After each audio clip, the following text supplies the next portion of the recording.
Welcome in to News and Views with Tom Lamprecht. The stories you've heard and the ones you need to hear. This is the Minnesota State Patrol. You're in violation of Minnesota State statute. What's unfolding in Minnesota, potential to spill out and get out of control. The J&J vaccine. The risk of a blood clot is exceptionally low. Real infrastructure. $2.3 trillion. The crisis on the border. Chaos. Your life, your values, your voice. This is News and Views with Tom Lamprecht on Talk 96.3 and 103.7. All right, welcome in. It is Wednesday, News and Views, and Pat McCrory makes it official. The former Gov has decided to, at least temporarily, put his radio career on hold while he decides and announces on his program on WBT this morning that he will be leaving the show and that he is going to run for a Richard Burr seat in the 2022 U.S. Senate race. I'm in. I'm going to run for the U.S. Senate because I'm simply the best for the job, he said. Of all the candidates that are considering to run for the U.S. Senate, Republicans and Democrats, I'm best for the job, and if I wasn't, I wouldn't run. Confidence is good. I think Pat McCrory would be a lot better than Richard Burr. Let me put it that way. He's hung in there, and I think McCrory would be a whole lot better than Burr. McCrory joins U.S. Representative Mark Walker as a top-tier candidate in the Republican field. This will be one of several, and probably a lot more than several. Ted Budd is considering a run. I think he will run from what he said. Laura Trump's name has been put out there. I don't know that she's going to run. As I've said, when Benny and I had this discussion a couple of weeks ago, I like Laura a lot, but I do think you need to live in the state if you're going to run for being the U.S. Senator from the state. You know, if you go back to how it was originally set up, the state legislature would appoint our U.S. senators. I don't think the state legislature would appoint someone who doesn't live in the state. Of course, another name that has come up just yesterday, and there's an article on the Carolina Journal about this, that Lieutenant Governor Mark Robinson is apparently thinking of running. I like Mark Robinson a lot. I like him a lot. I like what he stands for, and he can say and do certain things because of his background. Frankly, because he's a black man, he can address some of these issues. In fact, he had a meme on Facebook, which I really like. I'm going to find it and read it to you in a little bit. But I'd love to see Mark Robinson hang in there and continue his job as lieutenant governor, because I think he would make a great governor. I would love to see him run for governor. Hang in there, Mark. And Lieutenant, look, I know you're not going to be listening to my advice, but I would love to see you be the governor of North Carolina. Frankly, I think you can do a whole lot more for our state by doing that. And other good candidates are running. And, of course, Mark Walker is announced. We're going to probably have Mark Walker on with us in the next couple of weeks. He's going to be in eastern North Carolina. We're trying to line that up. McCrory, 64, served as Charlotte's mayor from 1995 to 2009. He lost the race for governor in 2008, but won a decisive victory in 2012. Then he lost to Roy Cooper by 10,000 votes. If you remember, yeah, I know, I keep harping on it. I don't think Donald Trump lost the last presidential election race, and frankly, I don't think Pat McCrory lost the 2016 race. Cooper won by 10,000 votes, and remember the boatload of votes that was suddenly discovered at the 12th hour in Durham County. McCrory has hosted a weekday morning talk show on WBT since 2017. He has appeared on NBC's Meet the Press on a regular basis. McCrory has a 89% name ID among likely Republican primary voters in a state compared to 32% for Walker and Budd. McCrory leads in a three-way race in a head-to-head matchup, according to polling addressed to McCrory and campaign strategist Paul Shoemaker. That polling didn't contain Laura Trump's name. So if Laura Trump got into the race, obviously her name ID is going to be pretty high. But 89% is high. And, of course, being a former governor, I would hope it's that high. Democrats jumped right in. So McCrory announces this morning, and Senator Jeff Jackson, State Senator Jeff Jackson, who is a Democrat, who is also a candidate in the U.S. Senate race, immediately sent a fundraising appeal out that called McCrory the former governor whose claim to fame is passing a horrific anti-LGBTQ bathroom bill. It wasn't an anti-LGBTQ bathroom bill. It was a keep our girls and wives and mothers, our women safe from predators bill. McCrory was voted out of office after he embarrassed North Carolina on the national stage while costing the state thousands of jobs, said Stuart Boss, the spokesman for the Democratic Senatorial Campaign Committee. I'd say that's a low blow. New laws about rights of transgender people, including access to health care for people under 21 and sports-related issues, are back in the spotlight. In North Carolina, thankfully, we have a number of laws that are being introduced. The Save Women's Sports Act, which we talked about yesterday, which would require athletes in middle school and high school to play on teams based on a person's reproductive biology at birth. The Youth Health Protection Act, which would prevent doctors from performing gender reassignment surgery for transgender people under 21. The Health Care Heroes Conscience Protection Act, which would expand protections for healthcare providers who refuse to perform healthcare services on the basis of conscience. The bills have attracted national attention. McCrory, on his show this morning, vowed that his campaign would not be constrained by political correctness or cancel culture. He said he insisted on, during his 3-year-plus radio show, he insisted on that then, and he's going to follow through in his campaign. I'm going to change the game and be honest about the complex problems we have in our society, McCrory said. Again, we're not going to play the cancel culture game. That was one of the great strengths of President Donald Trump. He didn't care about the cancel culture. I hope Pat is fully sincere about this, and I hope he will follow through on this. And I'm sorry to sound a little bit skeptical. I like Pat. I thought he was a good governor. Frankly, sometimes he wasn't as conservative as I hope he would be. I'm glad to hear him say that, but at the same time, is it not how middle-of-the-road Republicans, for that matter, Democrats, run when they're running for office? They're a whole lot more conservative than when they're actually in office. So we'll see where that goes. I would say at this point of the Ted Budd, Mark Walker, and Pat McCrory, I would say McCrory has got the upper hand. If Laura Trump gets in, it will be a new set of folks. And if Mark Robinson gets in, it'll be really interesting. Again, I don't want to beat this dead horse, but I hope Mark hangs in there as lieutenant governor so he can be our next governor. The voter ID law, which is on trial this week, is really become interesting. The trial continued yesterday. The expert witness called to testify against the voter ID admitted she hadn't read the bill before writing her report, didn't know the primary sponsor was an African-American Democrat, didn't know the bill included 7 Democrat-sponsored amendments. This was their expert.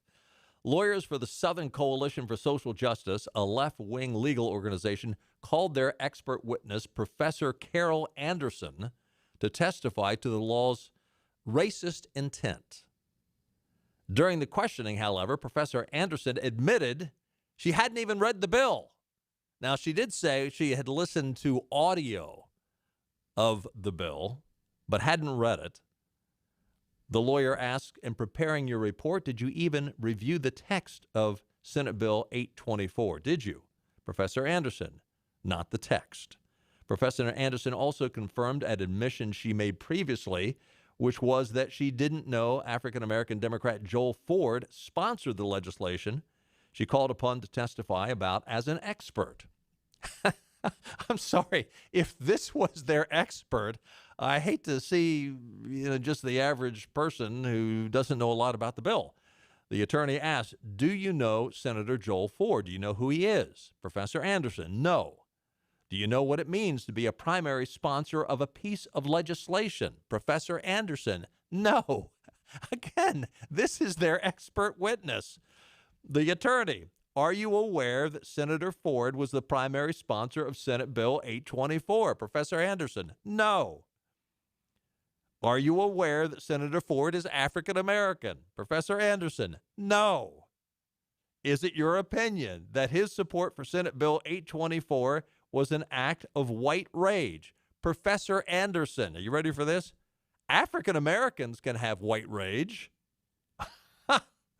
Professor Anderson also made the startling admission that she didn't know that Democrats offered seven amendments that were added to the final bill. Lawyer, are you aware that the North Carolina General Assembly adopted 7 amendments sponsored by the Democrats on Senate Bill 824? Professor Anderson, I did not know that. Whew. This expert testimony reveals the anti-voter ID case is based on nothing but rhetoric and baseless smears. Yeah, this is bizarre. I mean, it's bizarre that you would have your expert witness. How can you have any respect for this group, the Southern Coalition for Social Justice, that they would come in this unprepared? But I mean, here's the bottom line. Constantly, liberals, progressives, all they can do is play the race card, and they're doing it again. I mean, this person doesn't know anything about this bill. This person is strictly playing the race card. If I scream racist, white supremacy, everybody's going to cower. And unfortunately, a lot of people do cower. I mean, Delta Airlines, Coca-Cola, Major League Baseball, they're all cowering. There was a memo sent out by Jim Perry just talking about the different Democrat legislators and what they said about the bill. Senator Floyd McKissick said, and I quote, I'd just like to say, this is after the bill was introduced in December of 2018, or it became law in December of 2018. Going back after the bill was introduced and voted upon, McKissick, I'd just like to say thank you to Republican senators for their work on this bill and being open and inclusive in listening to us on the other side of the aisle and trying to come up with something that it is. It's reasonable in terms of its approach, so I want to thank you for that effort. Erica Smith, who is now condemning the bill, by the way, I want to thank the bill sponsors for the hard work that you've been doing in negotiating and accepting many of the amendments that have been placed before you. Terry Van Dunn, I want to very sincerely acknowledge the work that Republican senators did, particularly around amendments that have been brought to you by my colleagues, my Democratic colleagues. I'm very grateful for everything that you've incorporated. Senator Mike Woodward, we appreciate the Republicans caucus amending the bill to allow insurance of voter IDs during the early voting, or the issuance of voter IDs during early voting. And this expert witness had no clue. What do you call an expert witness that's clueless? Not too bright. And this coalition, the Southern Coalition, didn't think this would happen? Did she think that the Republicans defending their bill and the attorneys representing the Republicans would just roll over and play dead? Oh, please don't call us racist. Oh, we'll take away the bill. Please don't call us racist. We're going to take a time out. Lots more to talk about. For a Wednesday. We'll be right back.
This is your Drive at 5 and ENC with Tom Lamprecht. Welcome back to News and Views on Talk 96.3 and 103.7. Welcome back in. 23 minutes past the top of the hour. It is April the 14th. On this day, 156 years ago, President Lincoln was shot by John Wilkes Booth attending the comedy Our American Cousin at Ford's Theater in Washington. 119 years ago, in 1902, J.C. Penney opened its first store in Wyoming. The C stands for cash. The J stands for James. 109 years ago, 1912, the unsinkable Titanic collided with an iceberg on its maiden voyage. This is a rough day. Well, J.C. Penney's wasn't rough, but wow. Take a look at your weather forecast. Mostly cloudy tonight, around 61. Around midnight or so, we're going to have a 70% chance of rain, which will be with us pretty much the rest of the night. Wind gusts tonight could get up to 22 miles per hour. Your low will be around 61. Thursday, a chance of showers in the morning. Then it clears off with a high near 70. And sunny on Friday with a high near 69. And a little gusty, but overall pretty nice on Friday. Town Hall is reporting that the woke crowd, who has no idea what the Georgia voting law really entails, Will Smith has announced that he will no longer shoot his movie Emancipation in Georgia, citing the controversial new voting law. The Apple Incorporated production, in which Smith stars as a real-life fugitive from slavery who became famous for a photograph of his whipped scar back, was going to start filming in Georgia on June the 21st. The director of the film and Smith called the voting rights law regressive and said it's designed to restrict voter access. Emancipation is the first major project to publicly break from the state, a popular filming destination because of its tax incentives and studio space. The move may inspire others to take a similar course of action. Quote, the new Georgia voting law are reminiscent of voting impediments, which were passed at the end of the Reconstruction to prevent many Americans from voting. The production company said in a statement, regrettably, we feel compelled to move our film work from Georgia to another state. Interestingly, the Washington Post has announced that the film will now move to the more restrictive voting state of Louisiana. Louisiana also requires photo ID, and it permits slightly less than half the number of early voting days, as Georgia does, though it's still more than the 0 days allowed in Joe Biden's blue state of Delaware. Louisiana does not allow no-excuse absentee voting, just like Chucky Schumer's state of New York. Take a bow, Apple, Will Smith, and Georgia Democrats. You've struck quite a blow for justice or whatever. Whatever. So, Stacey Abrams. Now, I did not know this. I was reading on National Review. They ran a story last week. Stacey Abrams has written a book, Our Time Is Now. When you get to page 89, the reader is probably numb with relentless contentions that any effort to make the Georgia election system more secure or economical, any bureaucratic mistake or inefficiency is evidence of a dastardly scheme to suppress the vote. However, the reader will be jolted awake when Abrams writes how while in the state legislature in 2011, she actually was elected to the state legislature in 2011, she co-sponsored legislation.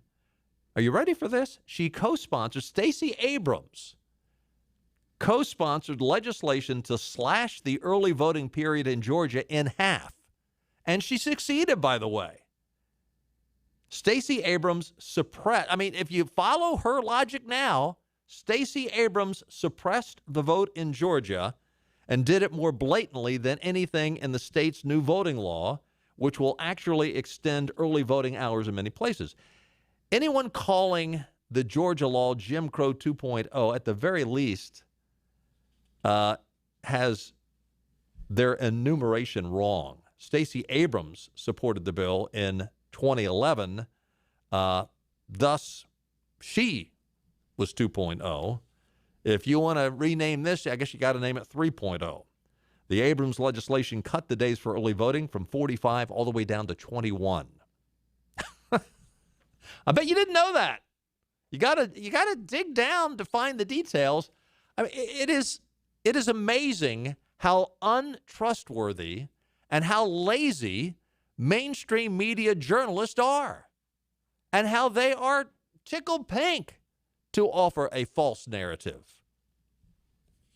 By the way, there's a story out, a follow-up story to the CNN story.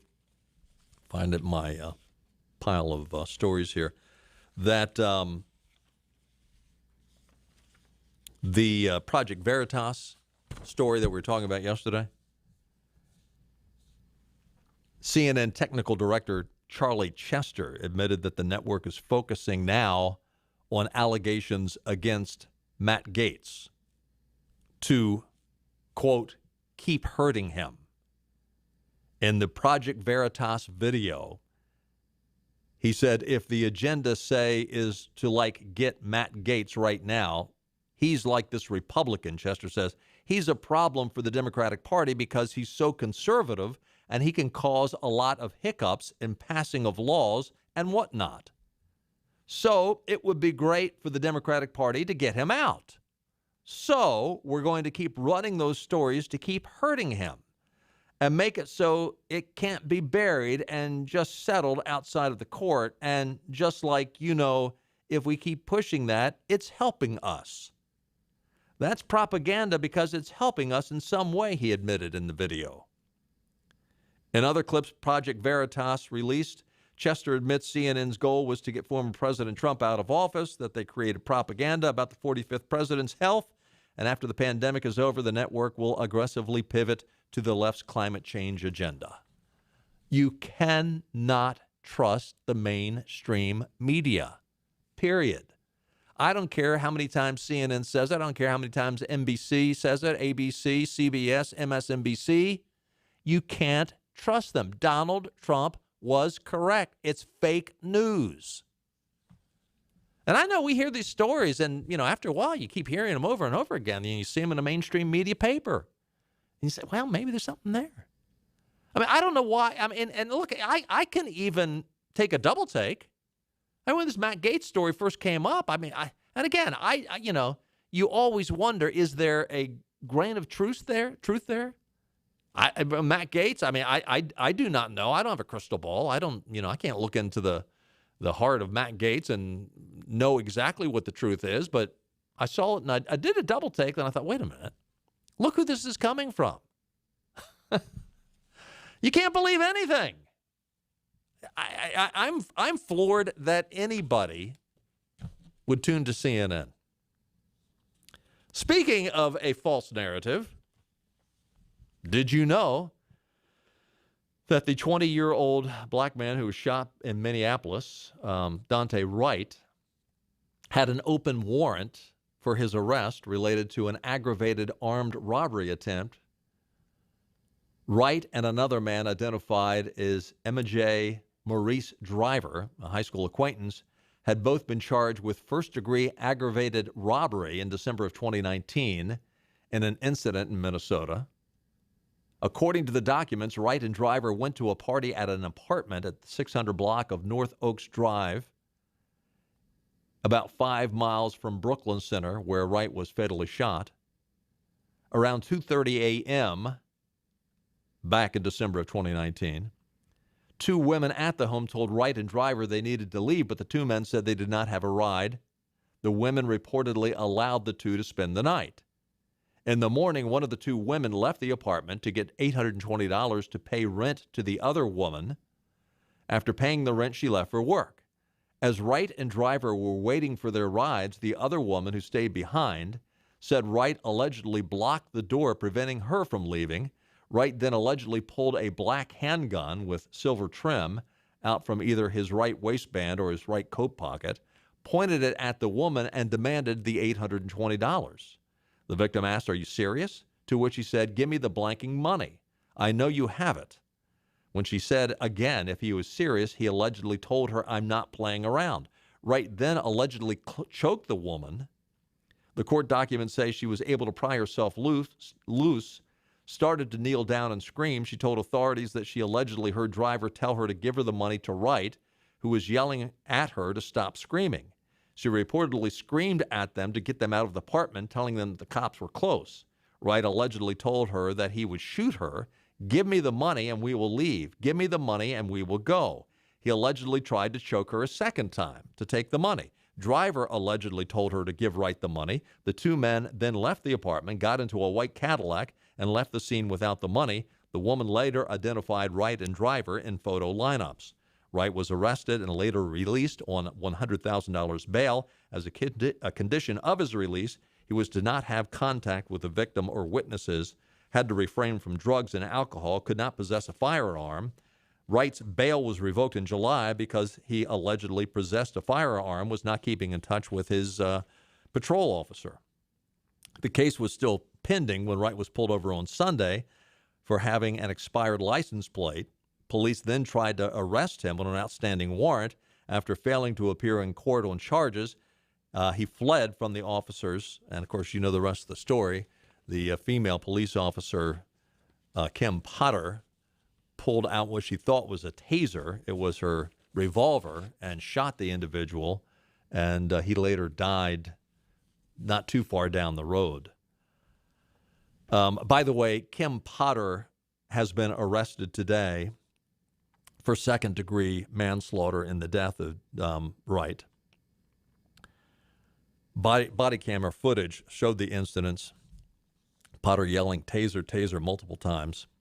Wright resisting. And by the way, they tried to handcuff the guy. He started fighting with the officers, got back into the car, and that's when she thought she was going to tase him. Unfortunately, she pulled her revolver out and shot Wright, who later died. Again, I'm not trying. I hope and I assume that it was an accident.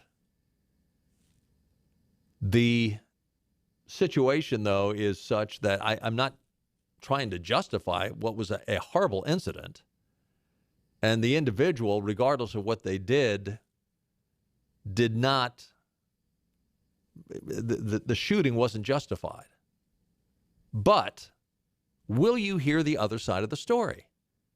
If the other side of the story was played out fully, if the information was given fully, would we have this Brooklyn Center being burned to the ground? Would we have buildings over in Portland burned to the ground? Will we have rioting going on? People, there are stories out there now where people lost their businesses to vandalism from George Floyd, went back, rebuilt their buildings, rebuilt their businesses, brought in new merchandise, reopen their businesses, and they're destroyed again.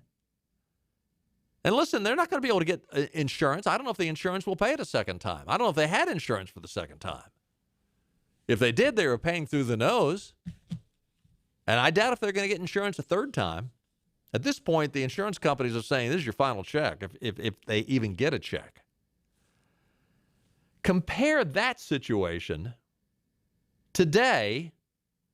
The Joe Biden Department of Justice came out and said they will not pursue charges against the U.S. Capitol Police officer who allegedly shot and killed Ashley Babbitt during the January 6th riot in Washington, D.C.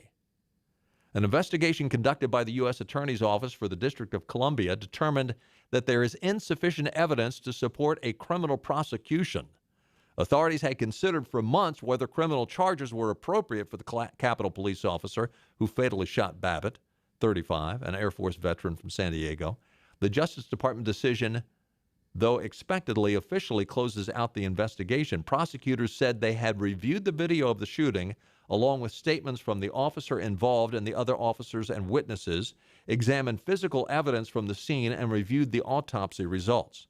Specifically, the investigation revealed no evidence to establish that at the time the officer fired the single shot at Ms. Babbitt, the officer did not reasonably believe that it was necessary to do so in self-defense or in defense of the members of Congress and others evacuating the House chamber, prosecutors said. Babbitt's family had been notified of the decision, the official said. Again, I'm in reaction to this shooting, both of the shootings. I mean, this is just a huge double standard. We don't even know who the officer was in the Capitol shooting. Did you know that Kim Potter's address has already been doxxed? They're already doxing her, and they've had to put concrete barriers around Kim Potter's house so that it won't be burned down. But yet we don't know who this police officer, and I'm not passing judgment on the police officer, and I'm not coming out and saying that what Ashley Babbitt did was okay. I mean, you know, they busted through a door and she started to climb through the window of this door that led to the inner sanctums of the Capitol, where Congress people were. And I'm not condemning the shooting, and I'm not justifying what Ashley Babbitt did, but I'm pointing out the double standard. You know, the old adage, it depends on whose cow's getting gored. It depends on what your political narrative is. If you want to vilify anybody that's conservative, that's all right. We'll go along with that. But yet, if it fits your narrative, then we'll go with that. We'll go that okay, people like the police officer in Minneapolis and now Kim Potter, you know, it's okay to vilify them because that fits our narrative. We've got to take another time out. Speaking of a narrative, boy, Jen Psaki stepped into it. We'll talk about that when we get back.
Back to news and views. Talk 96.3 and 103.7. Welcome back in, 17 minutes before the top of the hour.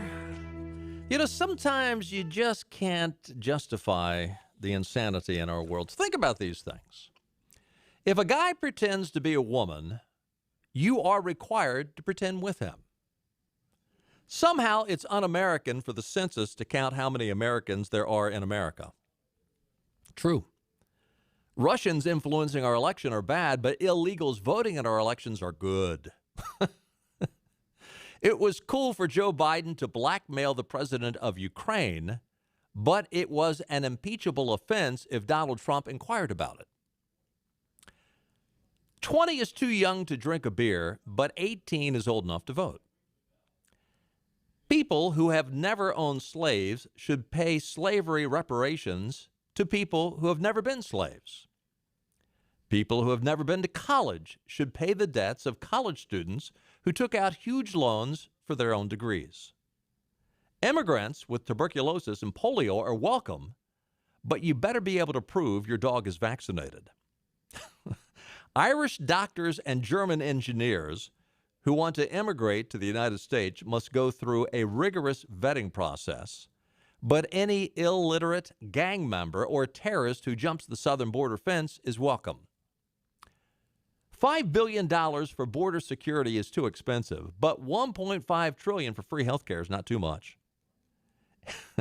If you cheat to get into college, you go to prison. But if you cheat to get into the country, you go to college for free.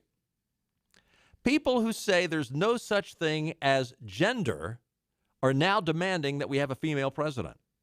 Think about it. We see other countries going socialist and collapsing, but that seems like a great plan for us.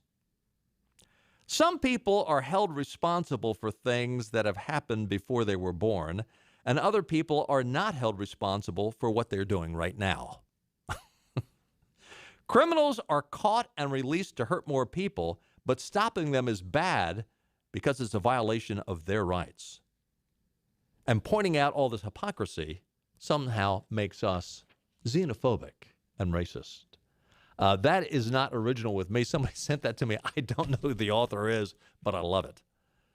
Todd Starnes is reporting that Jen Psaki seems to think white evangelicals are a bunch of uncultured redneck hicks. There were raised eyebrows in churches across America when White House Press Secretary Jen Psaki described white evangelical Christians as a bunch of uncultured rednecks. Psaki made the disparaging comments while explaining how the Biden administration was trying to encourage white evangelicals to take the China virus vaccine. Here's Psaki from last week. Also investing $3 billion to states and community-based organizations to strengthen vaccine confidence in the highest risk and hardest hit communities. And often people think of that as just black and brown communities, and that is not. As you've noted, that is also conservative communities, white evangelicals. It's a range of communities around the country. What we found to be most effective is to work with these local organizations. So faith-based organizations, community health organizations, civic leaders, and others who can really get this message deeply in communities. We've also had a number of our members of our COVID team, from Dr. Fauci and Dr. Collins, participate in a range of media interviews. You know, an example is Dr. Collins participated in the 700 Club. Dr. Nunez-Smith hosted a faith leaders roundtable. We're also we've run PSAs on the deadliest catch. We're engaged with NASCAR and Country Music TV. We're looking for a range of creative ways to get directly connected to white conservative communities. We won't always be the best messengers, but we're still trying to meet people where they are, but also empower local organizations. Well, golly! I'll circle back on that one. Yeah, I bet you will. So, according to Democrats, we're a basket of smelly deplorables. We shop at Walmart. We cling to our guns and religion. And we're a bunch of hayseeds who all we do is listen to country music and watch NASCAR. And she's dead serious. But Joe Biden came out and said early on in his administration that he wants to remind Americans not to stereotype others. Don't be judgmental. Their idea that only white conservatives sit around watching The Deadliest Catch, country music TV, and listen to and watch NASCAR, that's pretty much where they are, and that's pretty much where they think we are. Fake news. That's right. We want to reach the black community, so therefore we're putting PSAs on good times. Speaking of the laughing hyena, Vice President Kamala Harris. I'm speaking. I know. Don't interrupt me. Vice President Kamala Harris still has no concrete plans to visit the southern border, even after Biden designated her to deal with it. Guatemala's president joined the Mexico president and blamed Joe Biden for the border crisis during a sit-down interview with MSNBC. He said, quote, "I believe that in the first few weeks of the Biden administration, messages were confusing." You think? They were compassionate messages that were understood by people in our country, especially the coyotes, to tell families, we'll take the children, and the children can go, and once the children are there, they will call their parents. Migrants fleeing El Salvador and Honduras have traveled through Guatemala and Mexico in order to reach the U.S. border. More than 20,000 unaccompanied migrant children are now in U.S. custody, thanks to Joe Biden's invitation. The Guatemalan president went on to say that he has seen coyotes carry out horrible acts like tossing toddlers over high walls. You've seen that. You saw the video. It was on our website. It was on our Facebook page. This is not humane behavior, the Guatemalan president said, slamming Biden. I mean, Biden is selling this as if he is the humane, compassionate one. The Guatemalan president went on to say, "What I can say is that no government, no matter how large or strong, can have a gigantic apparatus that would be required to address 30 or 40,000 people in detention centers and have them all in a status where they're claiming refuge. As we explained, many of these issues can be corrected, but we have to work together," he said. I mean, that's a real nice way of saying, Cousin Eddie, you have made a gigantic disaster, and you're putting all kinds of Latin American individuals in harm's way. This is unbelievable, and yet Joe Biden, with the help of the mainstream media, continues to take bows as if he is one of the most compassionate human beings that's ever walked on the face of the earth. So now Kamala Harris has said she was not going to visit the border, but is it not interesting that she is now saying that she is going to visit Central America, specifically Mexico and Guatemala? Now, why do you think that is? Quite frankly, the only thing I can think of is that she wants to go back down there to reinstitute what Donald Trump had successfully done, and that is stop these migrants at the Guatemalan and Mexican borders. Why would she be going down there otherwise? Now, and she's keeping it pretty secretive. Why? Because I don't think she wants to announce that she's actually going down there to reintroduce the Trump policy. Why? Because Donald Trump would get some credit. That's why. She wants to go down there and quietly do this, and then if the traffic stops, then they'll take bows as if they introduced these policies themselves.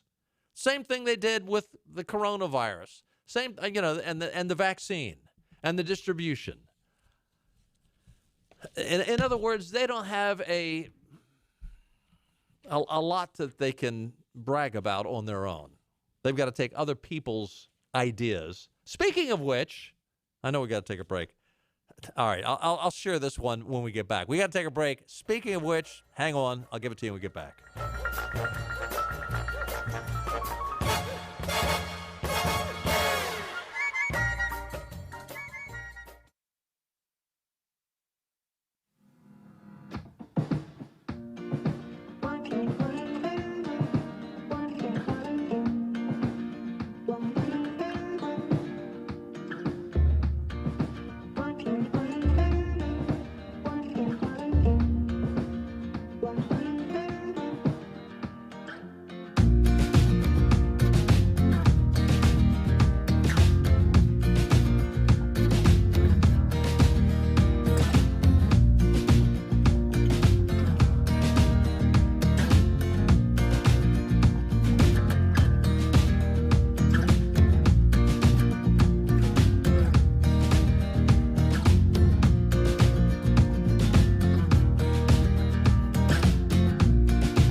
Back to news and views. Talk 96.3 and 103.7. Okay, so speaking of stealing ideas from Donald Trump and then acting like they're your own, Crazy Joe announced earlier today his plans for a U.S. troop withdrawal from Afghanistan this year, like this was all his idea. So Joe announces the U.S. troop withdrawal from Afghanistan, echoing the Trump plan. What's interesting about this, though, is not only is he going to take the bows like this was his great idea that no one ever thought of, but how many people watched the White House YouTube channel? Now, again, the mainstream media wants you to believe that Joe Biden got 81 million votes. 81 million votes. How many people were watching the White House YouTube channel to hear this announcement? 1,530. I mean, come on. The President of the United States. That's not even a respectable number. Yeah. I mean, well, what is the percentage? I mean, is that like 100th of 1% of 81 million votes? Now, obviously, you're not going to have 81 million voters, but 1,530? Not too good. Hey, listen, we thank you for joining us today. We'll do it again tomorrow. On Thursday, we'll play a little political trivia. Got a good question, a great prize package. We'll see you tomorrow at 5. Bye-bye, everybody.